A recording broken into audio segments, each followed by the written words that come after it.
আসসালামু আলাইকুম রহমতুল্লাহ। সুপ্রিয় দর্শক, আমি আপনাদের সামনে আলোকপাঠ নাম 215 নিয়ে আলোচনা উপস্থাপন করছি। আলোকপাঠের শিরোনাম হলো সত্যের সঙ্গে মিথ্যার কোনো আপোষ না থাকা প্রসঙ্গে। শিরোনামের আলোকে সূরা আল কাসাসের 86 নং আয়াতের ব্যাখ্যামূলক বক্তব্য এখানে তুলে ধরা হলো। আয়াত 86। আউযু বিল্লাহি মিনাশ শাইতানির রাজিম। বিসমিল্লাহির রহমানির রহিম। ওয়ামা কুনতা তারজু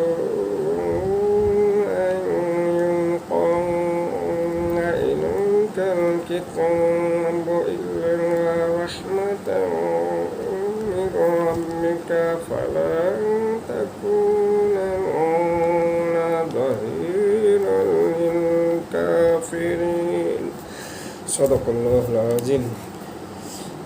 মহান আল্লাহ বলেন, ওহে নবী মুহাম্মদ সাল্লাল্লাহু আলাইহি ওয়াসাল্লাম, তুমি তো তোমার 40 বছর বয়স পর্যন্ত কখনো এ আশা পোষণ করনি যে তোমাকে এক অদ্বিতীয় মহান আল্লাহর পক্ষ থেকে ওহীর মাধ্যমে আসমানি কিতাব পবিত্র কোরআন দেওয়া হবে।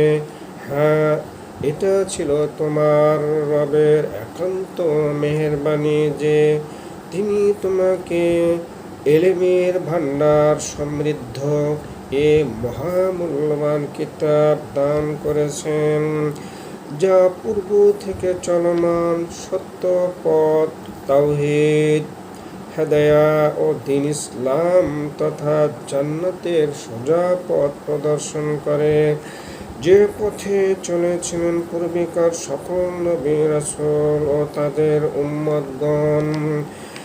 তুমিও এখন একজন তোমার কাঙ্ক্ষিত মহাসত্যের ধারক বাহক। সত্য ধর্মচ্যুত পথভ্রষ্ট নাস্তিক কাফিরদের সামনে তুমি তোমার দাওয়াতে অভিযান চালিয়ে যাও।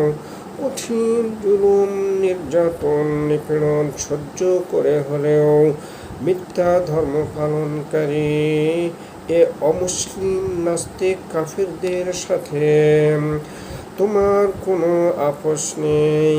তুমি তাদের পক্ষ অবলম্বন করবে না, নতি স্বীকার করবে না।